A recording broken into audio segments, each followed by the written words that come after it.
Kaleshwaram commission నివేదికను అసెంబ్లీలో ప్రవేశపెట్టి కీలకంగా చర్చించిన తరువాత సీఎం రేవంత్ రెడ్డి కీలక నిర్ణయం తీసుకున్నారు. కాళేశ్వరం కేసును సీబీఐలో అప్పగించడంలో రేవంత్ రెడ్డి రాజకీయ వ్యూహాన్ని అమలు చేస్తున్నారని విశ్లేషణ వినిపిస్తోంది. కొద్ది రోజులుగా కాళేశ్వరం విచారణను సీబీఐకి అప్పగించాలని బీజేపీ డిమాండ్ చేస్తున్న తరుణంలో రేవంత్ రెడ్డి తీసుకున్న నిర్ణయం కీలకంగా మారనుంది. దీనికి సీఎం రేవంత్ రెడ్డి వ్యూహం ఎలా ఉండబోతుంది? ఎవరు రిస్క్యూలో పడబోతున్నారు? దీనిపై మరింత విశ్లేషణ మా మేనేజింగ్ ఎడిటర్ చిదంబర్ రెడ్డి అందిస్తారు. స్వీయ మనం చూస్తున్నాము, ఏదైతే కాళేశ్వరం సంబంధించిన రిపోర్ట్ రిపోర్ట్ వచ్చిన తర్వాత దాదాపుగా 600 పేజీల రిపోర్ట్ని 60 పేజీల ఒక అంటే సమగ్రంగా దాన్ని తయారు చేయడము, ఆ తర్వాత దానికి సంబంధించి అసెంబ్లీలో డిస్కస్ చేసిన తర్వాత దీన్ని సీబీఐకి అప్పగించేందుకు ఒక నిర్ణయం తీసుకుంటూ నిన్న అసెంబ్లీ ముగించాడు. ఇదంతా కూడా ఇది కొత్తగా జరిగిన ఒక పరిణామం కాదు. మొదటి నుంచి కూడా కాళేశ్వరం అన్నది ఏదైతే ఉందో దాదాపుగా 1,37 కోట్ల రూపాయలు దానికి ఏదైతే ఖర్చు పెట్టారో ఆ ఖర్చు వేస్ట్. అంతేకాకుండా 100 ఏళ్ల క్రితము నిర్మితమైన ఎన్నో ప్రాజెక్టులు ఇప్పటికి కూడా చాలా స్ట్రాంగ్గా ఉంటే కేవలం అంటే జస్ట్ ఒక 4 సంవత్సరాల క్రితము నిర్మించిన కాళేశ్వరం కానివ్వండి, దాంట్లో ప్యాకేజీలో నిర్మించిన కొన్ని ఏవైతే ఇప్పటికే అంటే శిథిలావస్థకు చేరుకున్నట్టుగా కూలిపోవడం కానివ్వండి, లేకపోతే అక్కడ వాటికి సంబంధించి నిర్మాణ లోపాలు బయటపడడం అన్నది చూసిన తర్వాత మొదటి నుంచి కూడా, ఎందుకంటే కాంగ్రెస్ పార్టీకి సంబంధించిన వ్యూహాన్ని గమనిస్తుంది. ఎందుకంటే రేవంత్ రెడ్డి ఒక బ్రహ్మాండమైన వ్యూహంతో ఒకే దెబ్బకు అంటే డిఫరెంట్ అంటే చాలా పిట్టల్ని కొట్టడానికి ప్రయత్నం చేస్తున్నారని మనం చెప్పాలి. ఎందుకంటే ఇక్కడ కీలకమైన అంశాలు 2-3 ఉన్నాయి. మొదటిది, సిబిఐ రాష్ట్రంలోకి రాకూడదంటూ గతంలో కేసీఆర్ ఒక నిర్ణయం తీసుకొని దానికి అనుగుణంగా ఒక జీవో రిలీజ్ చేశారు. ఈ మధ్య కాలంలోనే వామన్రావు హత్య కేసుకు సంబంధించి సిబిఐ దర్యాప్తు చేయాలని చెప్పేసి ఉన్నత న్యాయస్థానము తీర్పునిచ్చిన నేపథ్యంలో ఖచ్చితంగా సిబిఐ అన్నది రాష్ట్రంలోకి రావడం అనేది అనివార్యమైన పరిస్థితి కనిపిస్తుంది. సో ఇది ఒక యాంగిల్. అంటే ఎలాగో సిబిఐ రాష్ట్రంలోకి వస్తుంది కాబట్టి వస్తున్న సిబిఐకు కొత్తగా ఇంకొద్దిగా ఎక్స్ట్రా పనిద్దాము అనే ఆలోచనలో రేవంత్ రెడ్డి ఆలోచించిన కనిపిస్తుంది. దానికి తోడు ఏదైతే ఉందో కాళేశ్వరానికి సంబంధించిన అవినీతి గురించి ఎప్పుడు డిస్కషన్ జరిగినా సరే బీజేపీ ఒక మాట చెప్తుంది, మీకు చేతన అవుతుందా చేయండి, లేదంటే సిబిఐకి అప్పగించండి, కేంద్ర ప్రభుత్వం ఉంది దాన్ని చూసుకుంటుంది అనే విధంగా కేంద్ర దర్యాప్తు సంస్థ ద్వారా దానిపైన విచారణ జరిగితే తప్ప అసలు నిజాలు బయటకు వచ్చే అవకాశం లేదు అనే విధంగా మాట్లాడుతున్న నేపథ్యంలో ఇప్పుడు కేసీఆర్ 2-3 పాయింట్స్ని అక్కడ చెబుతూ వచ్చారు. పీసీ ఘోష్ కమిషన్ సంబంధించిన అసలు దానికి చట్టబద్ధత లేదు అనడం కానివ్వండి, ఆయన ఏదైతే తయారు చేసిన నివేదిక కానివ్వండి, ఆ నివేదికని రాష్ట్ర ప్రభుత్వానికి అప్పగించే క్రమంలో తీసుకున్న చర్యలు కానివ్వండి, అవన్నీ కూడా చట్టపరంగా లేవు, అవన్నీ కరెక్ట్గా వెళ్ళలేదు అనే విధంగా మాట్లాడుతున్న నేపథ్యంలో సీఎం రేవంత్ రెడ్డి ఇప్పుడు సిబిఐకి అప్పగిస్తూ తీసుకున్న నిర్ణయం అన్నది నేను చెప్పినట్టుగా మొదటి పాయింట్, ఏదైతే ఈ సిబిఐకి అప్పగించాలనే నిర్ణయం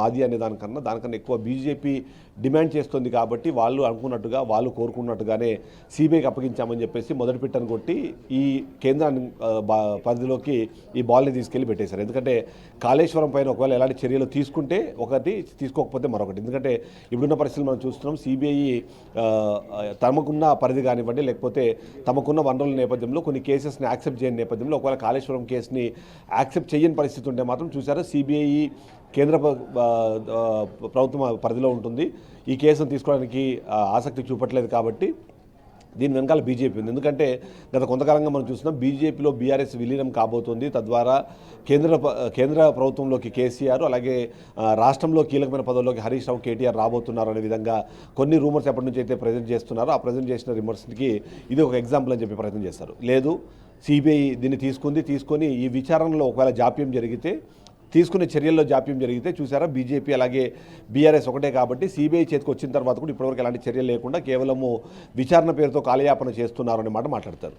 ఇవన్నీ కాదని నిజంగానే సిబిఐ చాలా స్ట్రాంగ్గా చాలా ఫాస్ట్గా రెస్పాండ్ అయ్యి ఎవరినైనా అరెస్ట్ చేసింది అంటే అరెస్టుకు కారణాలు ఏవైనా సరే అరెస్టు చేయడానికి అంటే మెయిన్ రీజన్ మాత్రం సిబిఐ, అదిలోనూ కేంద్ర ప్రభుత్వం ఆధ్వర్యంలో పనిచేస్తుంది కాబట్టి బీజేపీనే వాళ్ళని అరెస్ట్ చేయించింది. ముఖ్యంగా కేసీఆర్కి సంబంధించి ఒకవేళ అరెస్ట్ ఏదైనా జరిగిందంటే మాత్రం ఖచ్చితంగా అది సిబిఐ పరిధిలో జరిగిందంటే అది కేంద్రమే దాన్ని ప్రోత్సహించింది అనే విధంగా మాట్లాడే ప్రయత్నం. ఎందుకంటే మనం గతంలో చూసాం ఆల్రెడీ చంద్రబాబు నాయుడు అరెస్టు సమయంలో అది రాష్ట్ర ప్రభుత్వానికి చాలా మైనస్గా మారింది. దానికి అనుగుణంగానే అప్పుడు జరిగిన ఉద్యమాలు కానివ్వండి, లేకపోతే ఆందోళన కారణంగా వైఎస్ జగన్మోహన్ రెడ్డి వాళ్ళ అధికారం నుంచి దూరం అయ్యారనే మాట వినిపిస్తున్న నేపథ్యంలో అలాంటి పరిస్థితి రేవంత్ రెడ్డికి రాకూడదు అంటే అది సిబిఐ ద్వారా అరెస్టు జరిగితే సిబిఐ కోడ్లోకి ఈ బాల్ని తోసేయడం ద్వారా అక్కడ ఒక అడ్వాంటేజ్ని తీసుకుందామనే ప్రయత్నం చేస్తున్నారు.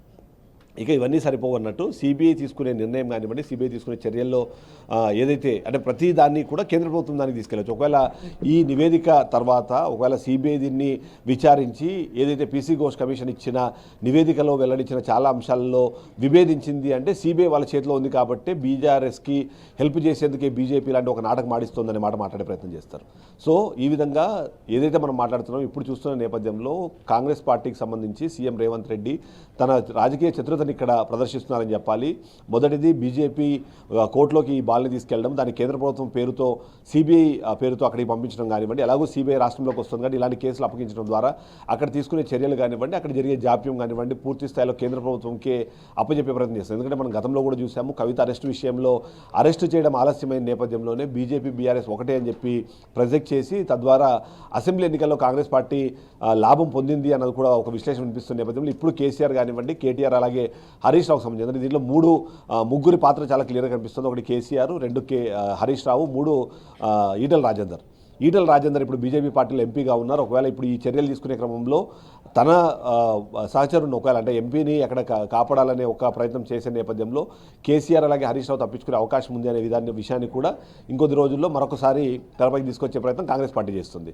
ఇప్పటికే బండి సంజయ్ దీని మీద రెస్పాండ్ అయ్యారు. కేవలము ప్రకటనలు కాదు, వెంటనే కేంద్ర ప్రభుత్వానికి మీరు లేఖ రాయండి సిబిఐకి సంబంధించి. ఎందుకంటే ఇప్పుడు మనం చూస్తే కూడా హోంశాఖ సహాయ మంత్రిగా బండి సంజయ్ ఉన్నారు కాబట్టి ఇప్పుడు ఒకవేళ లేఖ రాస్తే ఇమ్మీడియట్లీ సిబిఐ ఈ కేసుని టేకప్ చేసే అవకాశం ఉంది అని అర్థం వచ్చేలాగా బండి సంజయ్ మాట్లాడుతున్నారు. కానీ ఇది మాట్లాడే క్రమంలో మరోవైపు ఈటల రాజేందర్ ఈ కేసులో ఇన్వాల్వ్ అయ్యి ఉండడము, బండి సంజయ్కి ఈటల రాజేందర్కి మధ్యలో కూడా ఆ రాజకీయ వైరుధ్యం ఉంది అనే విషయాన్ని చాలామంది మాట్లాడుతున్న నేపథ్యంలో ఇలాంటి సమయంలో ఇలాంటి డిమాండ్ చేయడం ద్వారా అక్కడ బీజేపీ పార్టీలో అంతర్గతంగా కూడా ఒక రకమైన ఫ్రిక్షన్ అన్నది వస్తుంది అనే ఆలోచన కూడా కాంగ్రెస్ పార్టీ చేసినట్టు కనిపిస్తుంది. అందులో భాగంగానే ఒకేసారి ఒక్క సిబిఐ అనే పేరుతో కాళేశ్వరం పైన సిబిఐని పంపించే క్రమంలో ఇవన్నీ చేస్తున్నారు. అంటే దీనికి టెక్నికల్గా చాలా అంశాలు చెప్పే ప్రయత్నం చేశారు రేవంత్ రెడ్డి. మొదటిది ఈ కేసు అనేది కేవలం రాష్ట్ర ప్రభుత్వ పరిధిలో ఉన్నదే కాదు, కేంద్ర ప్రభుత్వ పరిధిలో కూడా ఉంది. రెండు కలిపే కాళేశ్వరానికి సంబంధించిన పర్మిషన్ ఇవ్వడం కానివ్వండి, దానికి సంబంధించిన అవసరమైన ఏర్పాట్లు చేయడం కానివ్వండి, అవన్నీ కూడా కేంద్ర ప్రభుత్వం అప్పుడు మనందరికీ తెలుసు అప్పటికే ప్రాణహితకు సంబంధించి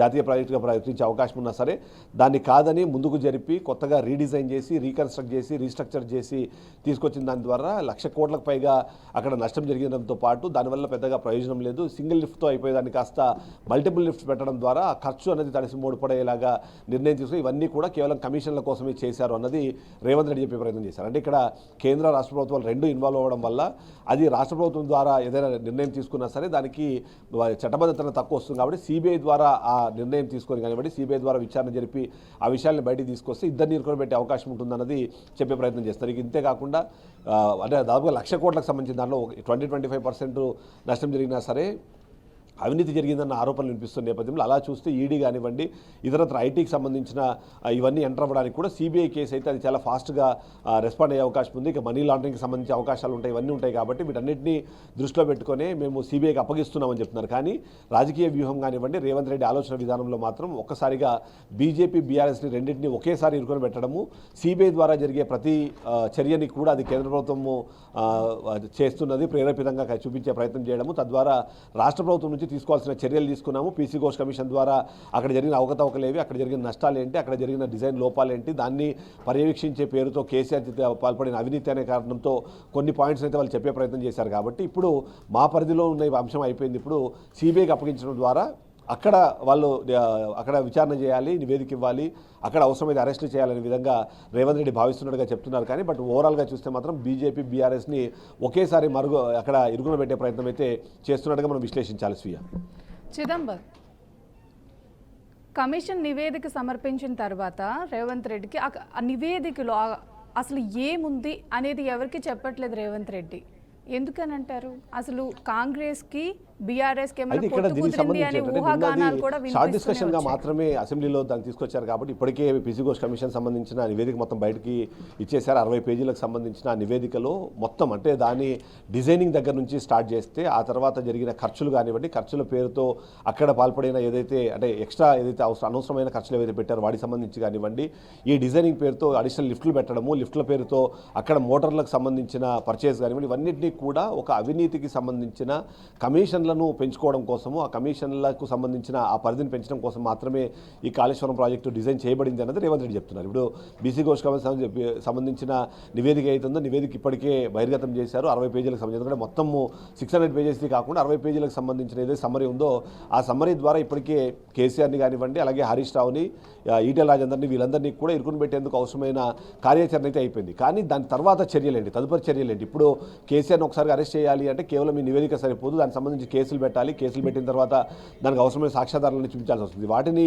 కమిషన్ కలెక్ట్ చేయలేదు కాబట్టి ఇప్పుడు కేవలము వాంగ్మూలాలు, ఆధారాలు, దానికి సంబంధించిన ఏదైతే టెక్నికల్ ఎవిడెన్సెస్ మాత్రమే వాళ్ళు చేశారు. దాన్ని కాంక్రీటియల్ ఎవిడెన్స్గా మార్చాలంటే మాత్రం ఖచ్చితంగా దర్యాప్తు అనేది జరగాల్సిందే. కమిషన్ ఏదైతే ఉందో కేవలం వాళ్ళ అభిప్రాయాలను మాత్రమే చెప్తుంది. ఆ కమిషన్ అభిప్రాయాల ప్రకారం చూస్తే మాత్రము అక్కడ తప్పులు జరగడానికి అవకాశం ఉన్న అన్ని ఆస్పెక్ట్స్ని కూడా ఇప్పటికే వాళ్ళు టచ్ చేశారు. అవన్నింటినీ కూడా చూపిస్తూ ఈ అర్హత ఏవైతే లోపాలు కనిపిస్తున్నాయి ఇవన్నీ కూడా విచారణార్హంగా కనిపిస్తున్నాయి. కాబట్టి దీన్ని అయితే ఏదైనా సిట్ని అంటే స్పెషల్ ఇన్వెస్టిగేషన్ టీమ్ని ఏర్పాటు చేసి చేయాలి. సిట్ ఏర్పాటు చేస్తే మాత్రం అది రాష్ట్ర ప్రభుత్వ పరిధిలో ఉంటుంది. సిబిఐ అయితే మాత్రం కేంద్ర ప్రభుత్వ పరిధిలో ఉంటుంది. కాబట్టి జరిగే నష్టాన్ని కేంద్ర ప్రభుత్వం మీదకి తొయ్యాలంటే మాత్రం ఖచ్చితంగా ఉన్న ఆప్షన్ సిబిఐకి అప్పగించడం. అందులో భాగంగానే ఎంత అవసరం ఉందో, ఎంత మేర అవసరం ఉందో అంత వివరణ కానివ్వండి, వివరాలు కానివ్వండి, వాటిని మాత్రమే బయటికి రిలీజ్ చేయడం ద్వారా అక్కడ కూడా రేవంత్ రెడ్డి ఒక రాజకీయ చతురతను ప్రదర్శించారు. తద్వారా బీఆర్ఎస్ని పూర్తి స్థాయిలో ఇరుకని పెడుతున్నారు. దానికి తోడు గతంలో బీఆర్ఎస్ పార్టీలో ఉండి ఇప్పుడు బీజేపీ పార్టీలో ఉన్న ఈటెల రాజేందర్ ద్వారా బీజేపీ పార్టీని కూడా ఇరుకుని పెట్టే ప్రయత్నం అయితే చేస్తున్నారు. సో ఇలా చూస్తే మాత్రం ఏదైతే అంటే ఇప్పుడు ఇక్కడ ఎక్కడెక్కడ అవినీతి జరిగే అవకాశం ఉంది, అవినీతి జరిగేందుకు ఆస్కారాన్ని ఎలా క్రియేట్ చేసుకున్నారని సంబంధించిన వివరణ మొత్తం ఇప్పటికే ఆ సమ్మరీలో మనకు కనిపిస్తుంది. కాబట్టి దాని ద్వారా అంటే ప్రజలందరికీ కూడా అంటే ఓపెన్గా అసెంబ్లీలో ఫుల్ లెంత్ డిస్కషన్ అయ్యి ఉంటే మాత్రం ప్రతి ఒక్క వివరాన్ని అక్కడే చెప్పేవాళ్ళు. అలా కాకుండా కేవలం షార్ట్ డిస్కషన్ లాగా ఉంది కాబట్టి కేవలం దానికి సంబంధించిన వివరాలు అంటే సమ్మరీని మాత్రమే అక్కడ చెప్పడం అన్నది అక్కడ ఒక అంటే అది కూడా ఒక స్ట్రాటజీగానే మనం చూడాల్సిన అవసరం ఉంటుంది. దీనికి తోడు ఎవరైతే ఎమ్మెల్యేలు ఉన్నారో ఎమ్మెల్యేలందరినీ కూడా అంటే ఈ కమిషన్ నివేదికను బయటపెట్టడానికన్నా ముందే మొత్తం ఎమ్మెల్యేలందరినీ కూర్చోబెట్టుకుని ఉత్తమ్ కుమార్ రెడ్డి అక్కడ జరిగింది ఏంటి, దాంట్లో ఉన్న లోపాలు ఏంటి, ఏ విధంగా వాళ్ళు అవినీతికి పాల్పడ్డారన్న విషయాన్ని ప్రజల్లోకి తీసుకెళ్లాలన్న విషయానికి సంబంధించిన పూర్తి సమాచారాన్ని ఎమ్మెల్యేలకు ఇచ్చారు. కాబట్టి వాళ్ళందరూ కూడా ఇప్పుడు నియోజకవర్గ స్థాయిలో దాని గురించి డిస్కస్ చేస్తారు. కాళేశ్వరం అన్నది తెలంగాణ రాష్ట్రానికి సంబంధించిన ఒక జీవనాడిగా బీఆర్ఎస్ పార్టీ గతంలో చెబుతూ వచ్చింది. కానీ అది గుదిబండగా మారింది అన్న విషయాన్ని చెప్పే ప్రయత్నం చేస్తారు. ఇక్కడ ఉన్న ఏదైతే ఇప్పుడు కడుతున్న వడ్డీలు కానివ్వండి, లేకపోతే ఆల్రెడీ ఆ పేరుతో తీసుకొచ్చిన లోన్లు వాటిని రీస్ట్రక్చర్ చేసిన విధానం కానివ్వండి, అవన్నీ కూడా తీసుకురావడం ద్వారా ఈ ఆర్థిక భారం అన్నది ప్రజల మీదనే ఉంది. వాళ్ళు అవినీతికి పాల్పడి డబ్బులు సంపాదించుకున్నారు. అవినీతికి ఆస్కారం క్రియేట్ చేసుకునేందుకు కారణంగా కాళేశ్వరం నిర్మించారు. ఆ బర్డన్ అంతా కూడా ప్రజల మీద ఉంది అన్న విషయాన్ని ఎమ్మెల్యేల ద్వారా నియోజకవర్గ స్థాయి కూడా తీసుకెళ్లే ప్రయత్నం చేస్తున్నట్టుగా మనకు అర్థమవుతుంది. సో ఈ విధంగా అంటే ఒక్కసారి సిబిఐ దర్యాప్తుకి ఆదేశించడం కానివ్వండి, దానికి సంబంధించిన విషయాలు మాట్లాడడంతో కేంద్ర ప్రభుత్వంతో పాటు దేశవ్యాప్తంగా ఉన్న అన్ని మీడియా హౌసెస్ని అట్రాక్ట్ చేయడంతో పాటు స్థానికంగా ఉన్న నాయకుల ద్వారా ఎమ్మెల్యేల ద్వారా దీన్ని గ్రౌండ్ లెవెల్ కూడా తీసుకెళ్లే ప్రయత్నం చేస్తున్నట్టుగా మనము విశ్లేషించాల్సిన అవసరం అనిపిస్తుంది. స్వీయ థ్యాంక్ యూ చిదంబర్.